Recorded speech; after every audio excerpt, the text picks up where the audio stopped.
매일 성경 읽기표에 따라서 지금 수요일마다 말씀을 나눠서 또 우리가 함께 묵상하며 또 함께 말씀을 듣고 나누고 있습니다.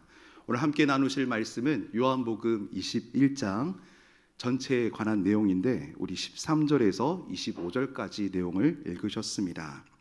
사도 요한이 성령의 감동 아래 참으로 기록하고 싶은 내용이 많았을 듯합니다.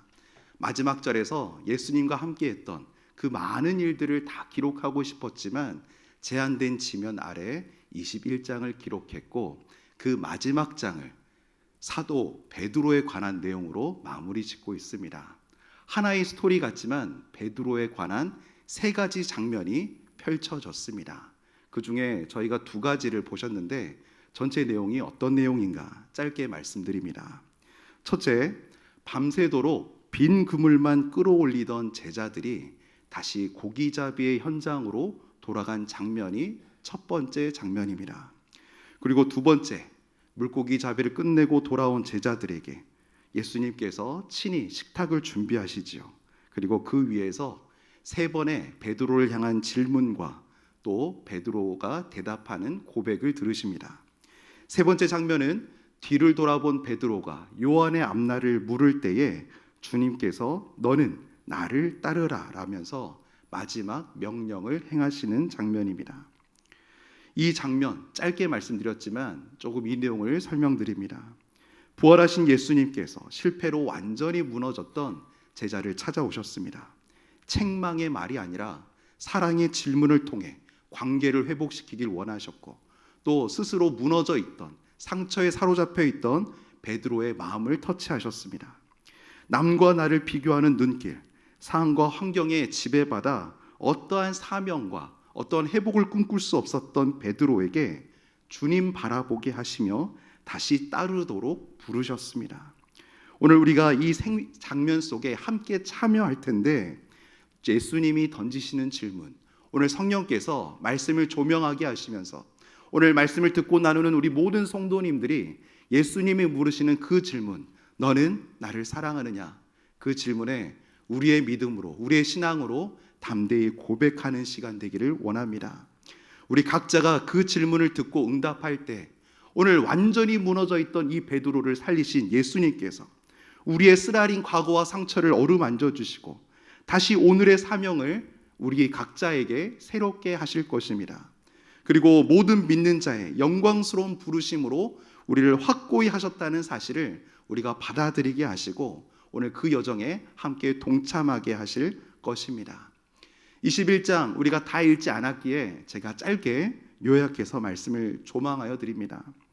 예수께서 부활하셨음에도 제자들의 삶에 모든 것이 무너져 있던 밤, 그들은 갈릴리로 돌아가 익숙한 고기잡이 그물을 다시 잡았습니다.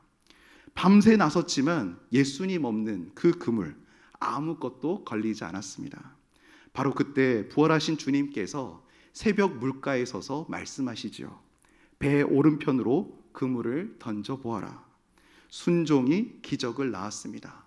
이 사건 예전에 경험했던 사건인데 너무나 선명했던 과거의 일이 떠올랐습니다. 제자가 외쳤죠. 주님이시다.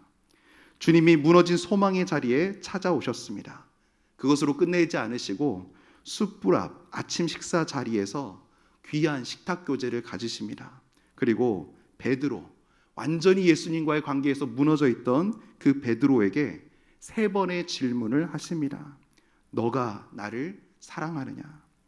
숯불 앞에서 예수님을 부인했던 베드로의 그 쓰라린 과거, 그 실패를 다 내려놓게 하시고 그 무너진 심령 한가운데로 찾아오셔서 은혜의 손길로 붙드시고 그 심령에 새로운 메시지를 전해 주십니다.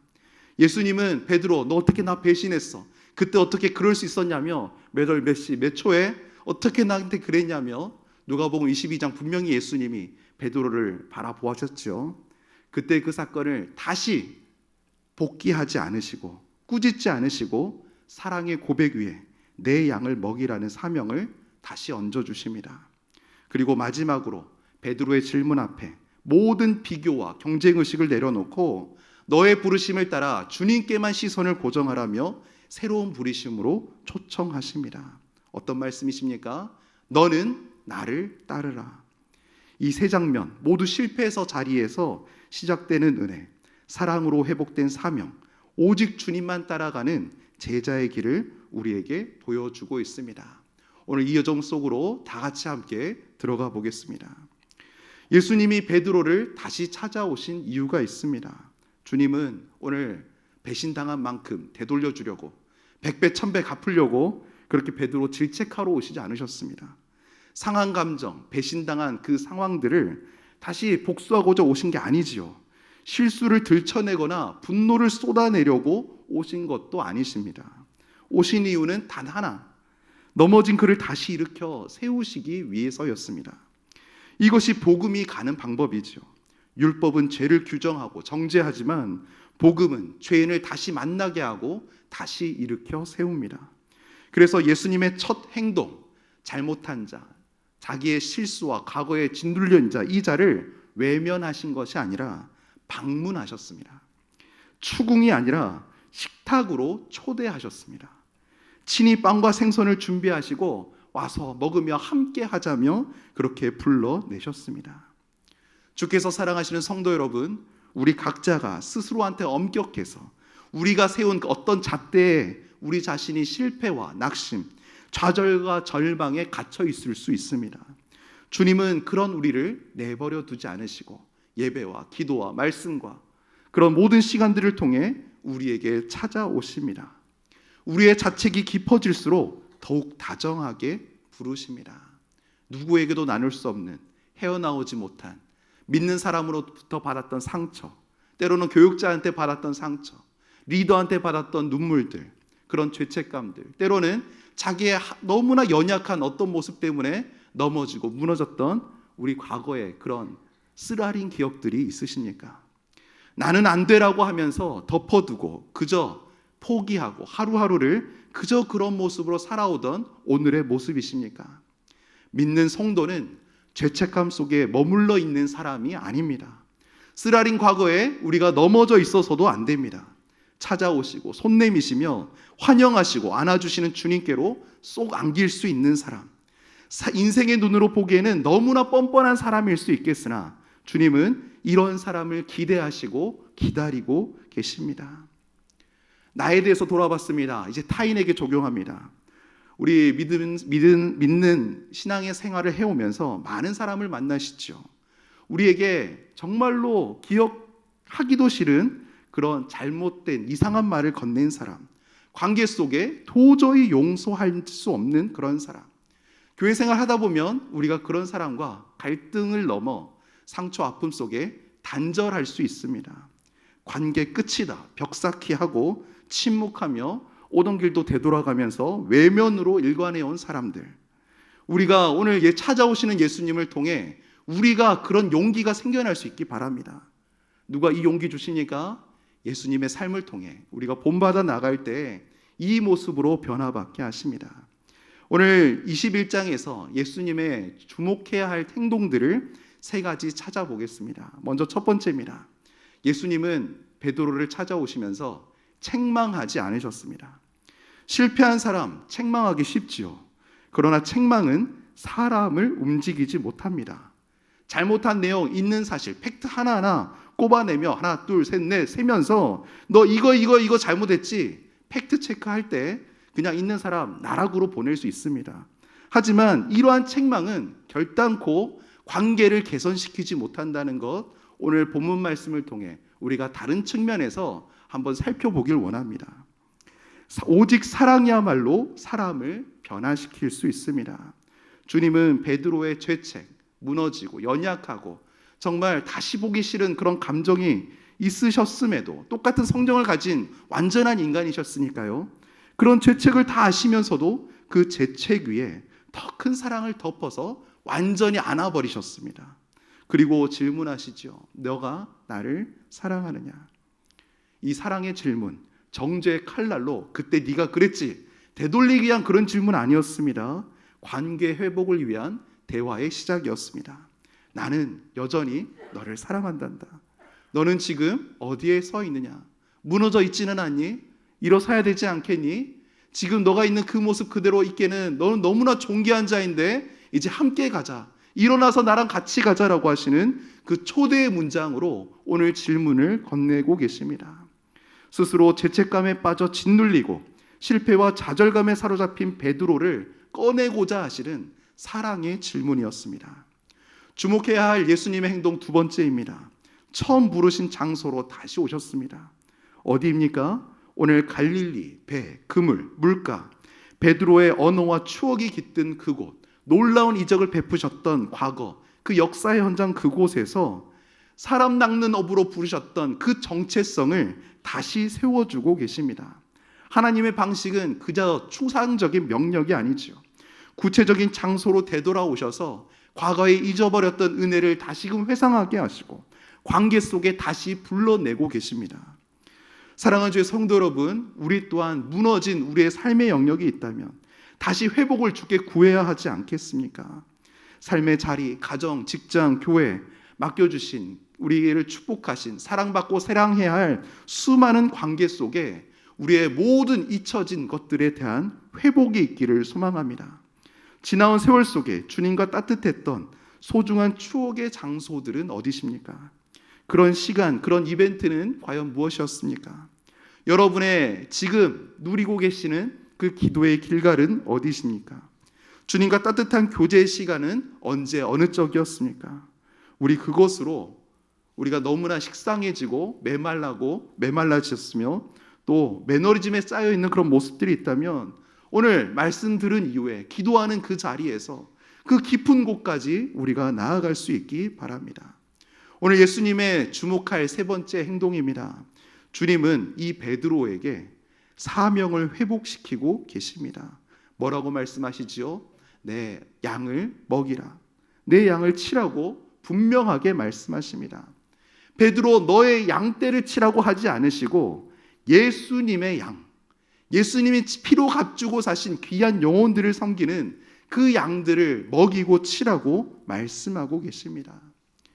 우리 해운대 제일교회 믿음의 귀한 성도들의 공동체이지요. 우리는 우리 각자 인생의 바벨탑을 쌓고 높이 쌓은 그 바벨탑으로 세상에 우리 자신의 영향력을 펼치고자 우리는 공동체 모임이나 그런 많은 행사들을 하는 집단이 아닙니다. 우리는 누구를 돌보는 집단입니까? 누구를 돌보는 공동체입니까? 내 양이 아닙니다. 해운대 제일교회 영역을 위한 성도들을 모으는 곳이 아닙니다. 누구를 양육하는 곳인가요? 예수님의 양떼를 양육하는 곳이 우리 해운대 제일교회입니다. 우리 각자를 부르신 네트워크, 삶의 직장, 재정, 시간, 물질, 또 위임받은 많은 역할들, 그 모든 것들은 충성스러운 천지기로 부르신 주님의 부르심에 입각하여 우리에게 주어진 것들입니다. 오늘 베드로 마찬가지입니다. 사람 낚는 업으로 부르셨던, 주님을 따르게 했던 그 사명을 다시금 불어넣고 있으십니다. 내 어린 양을 먹이라, 내 양을 치라, 내 양을 먹이라고 다시 말씀하시면서 사람을 살리고 세우며 키워나가는 일을 잘 감당해 나가라고 명하시는 것입니다. 이 모든 것의 목적을 정리된 언어로 다시 말씀드립니다. 예수님의 행동은 분명한 목적에 입각한 행동들이었습니다. 첫 번째, 회복하기 위함이었지요. 사람 낚는 업으로 지나온 시간과 베푸신 은혜에 관하여 다시금 회복시키기를 원하셨습니다. 베드로의 실패, 그 위기 앞에 예수님이 십자가에 달리시며 나라 전체에 굉장한 그 죄인으로 취급받을 그때에 예수님을 부인하면서 완전히 무너졌었지만 주님은 그 실패를 은혜가 흐르는 통로로 바꾸셨습니다. 사람을 낚는 어부라는 부르심, 사라진 것이 아니었지요. 다만 그 의미를 오늘 이 자리에서 새롭게 하십니다. 이전에 베드로가 열정으로 주님을 따랐다면 이제 부활하신 예수님 앞에 다시 베드로를 세우시면서 부끄러움과 눈물로 주님을 붙잡게 했습니다. 자기 확신대로 은혜를 붙드는 사람, 은혜를 붙드는 우리는 자기 확신이 아니라 오직 은혜 가운데 하나님의 전적인 은혜로 회복되어야 하겠습니다. 믿음의 성도들, 강해져서 쓰임받는 사람이 아니지요. 사도 바울은 고린도후서 12장 10절에 말합니다. 내가 약한 그때 강함이라. 사도 바울의 고백대로 우리의 약함을 인정함으로써 강하게 만드시는 우리 하나님이십니다. 과거에 아픈 상처, 배반, 배신의 그런 과정들이 있었지만 이 모든 것들을 뛰어넘게 하시며 사람 낚는 업으로 회복시키십니다. 두 번째로 오늘 목양 명령이 따라오고 있습니다. 세 번의 사랑 고백 뒤에 예수님은 분명하게 말씀하시죠. 주님은 지식이나 재능, 경력이나 성과를 기준으로 사명을 맡기지 않으셨습니다. 사랑 하나로 충분하다. 사랑이 식으면 목양은 그저 기술로, 나의 자랑으로 전락하지요. 결국 그러한 것들은 우리 사람의 사역들을 너무나 지치게 만듭니다. 그러나 오늘 예수님께서 몸소 실천하시고 보여주신 이 사랑, 베드로를 완전히 살려내고 있습니다. 회복시키십니다. 모든 죄책감과 상처와 무너진 심령을 일으켜 세우시며 그 심령에 다시금 불을 일으키시며 목양 명령을 하십니다. 내 양을 먹이라. 육아를 감당해 오셨던 우리 수많은 어머니들 너무나 잘 아시죠? 밥 하루에 한 끼 주고 끝나는 건 아니지 않습니까? 끊임없이 먹을 것을 공급하며 먹인다는 것은 한번 거창하게 끝나는 이벤트가 아닙니다. 작게 보이지만 그 작아 보이는 일을 끊임없이 해내는 반복이야말로 그 먹이는 일이겠지요. 말씀을 떼어주고 기도로 덮어주고 눈물로 기다려주는 일, 오직 그리스도의 사랑이 아니면 버틸 수 없는 일입니다. 교회는 화려한 단회적인 이벤트로 세워진 곳이 아닙니다. 마태복음 16장에서 이 반석 위에 내 교회를 세우겠다고 예수님 베드로에게 말씀하셨습니다. 이 예수님 어떤 예수님이십니까?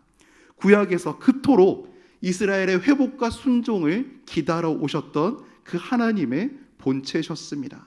그 베드로를 기대하시고 기다려주신 주님께서 오늘 베드로의 재임명식을 통해 우리 모두에게 가르쳐주고 계십니다.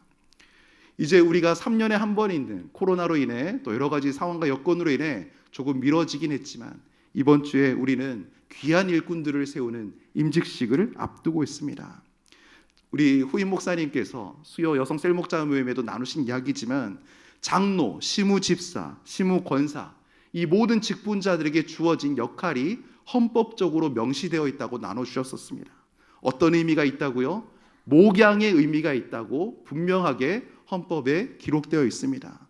헌법에조차 우리 장로교 합동, 우리 교단에서도 그렇게 헌법에서 기록하고 있다는 의미는 어디에서 비롯된 것일까요? 바로 오늘 요한복음 21장과 연관되어 있습니다.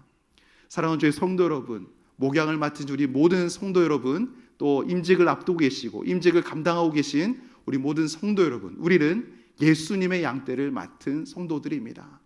교회 안에 수많은 봉사와 역할들이 있지만 무엇보다 우리가 이 예수님의 양떼를 기르고 치고 먹이는 일에 게으르지 않기를 소망합니다.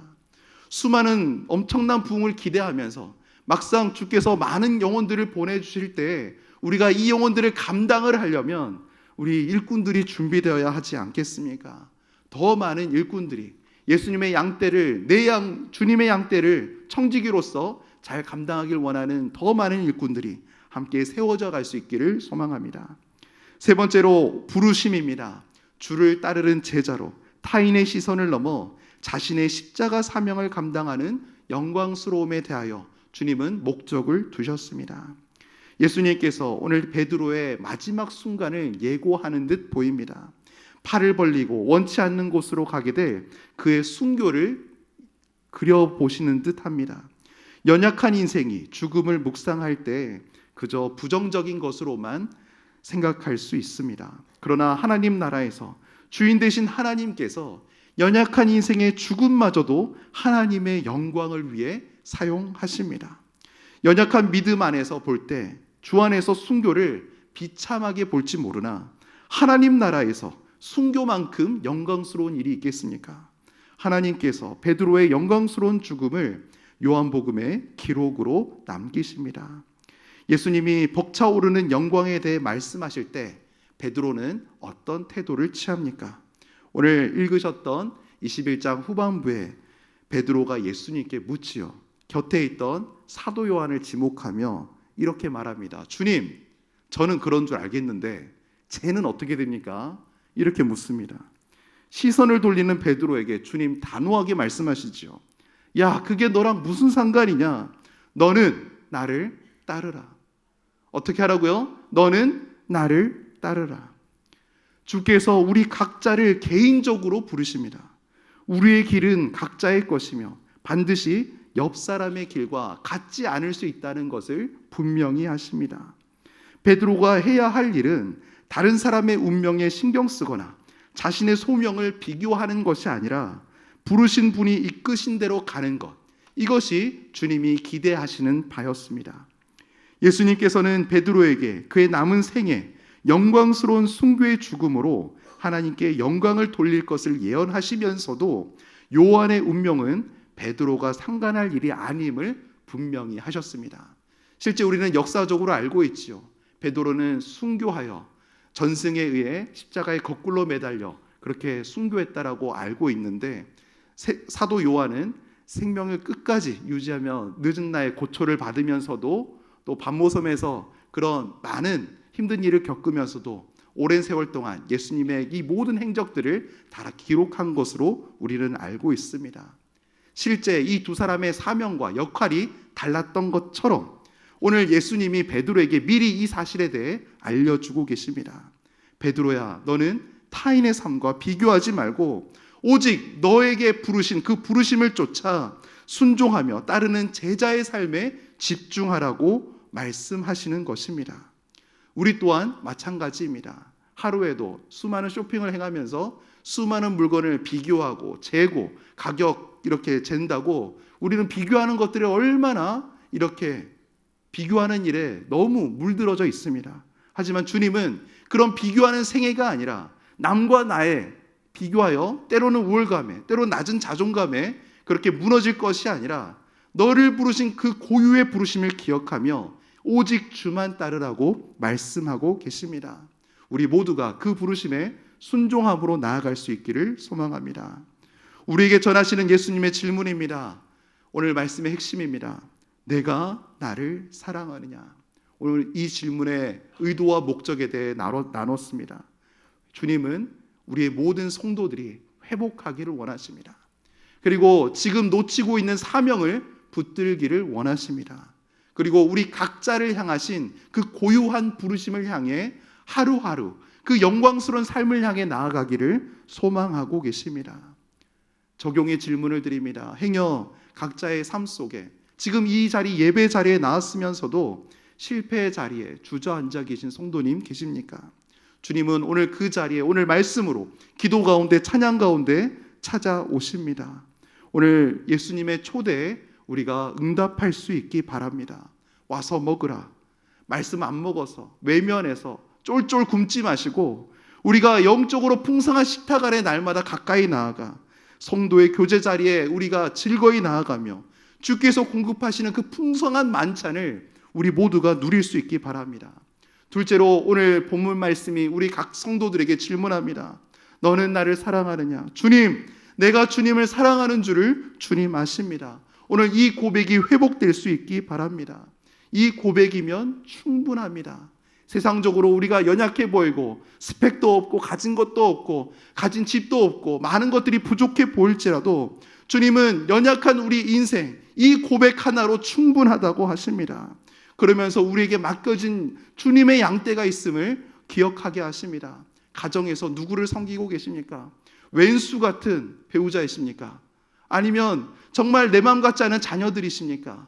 그 모두를 우리 가정에 주님의 양떼로 우리에게 붙이셨습니다.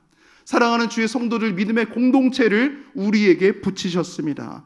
누구의 양떼라고요? 내 양 아닙니다. 내가 내 판단으로 내 생각으로 사람을 만나고 안 만나고 판정 지을 게 아니라 그 모든 한 사람 한 사람이 존귀한 하나님의 양떼 예수 그리스도의 양임을 우리에게 분명히 말씀해 주고 계십니다. 그들에게 한 조각의 친절, 말씀 한 구절의 위로, 기도 한마디의 동행을 건넬 수 있는 우리 믿음의 사랑의 공동체가 될 수 있기를 간절히 소망합니다. 세 번째 적용 질문입니다. 어떤 비교의 시선을 갖고 오늘을 살아가고 계십니까? 오늘 베드로조차도 말하죠. 쟤는요, 우리 그렇게 많이 행동하지 않습니까?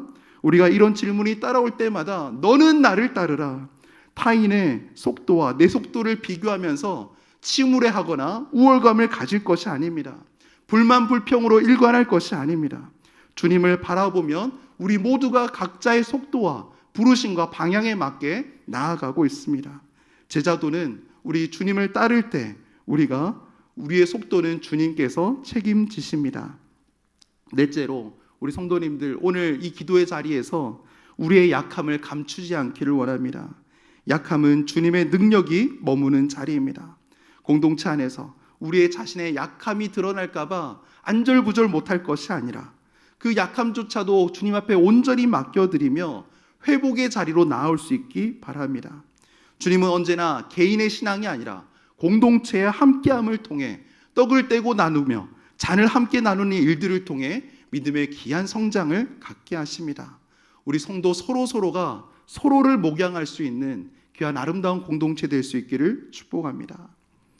말씀을 마치려 합니다. 오늘 요한복음 마지막 이야기, 베드로의 실패를 재료 삼아 마무리된다는 사실, 우리에게 얼마나 큰 위로가 되는지 모릅니다.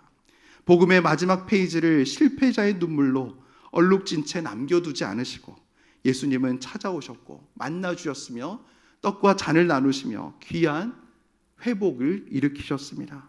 사랑의 질문을 던지시며 사명의 임명장을 다시 전하시고 너는 나를 따르라는 분명한 부르심을 새기셨습니다. 이것이 부활 신앙의 실제입니다. 과거를 용서로 녹아내리게 하시고 현재는 사랑으로 다시 세워지게 하시며 미래는 함께하며 주를 따름으로 열린 영광스러운 삶을 허락하셨습니다. 오늘 우리 모두에게 다시 질문하십니다. 내가 나를 사랑하느냐? 우리 성도님들 어떤 답변하시겠습니까?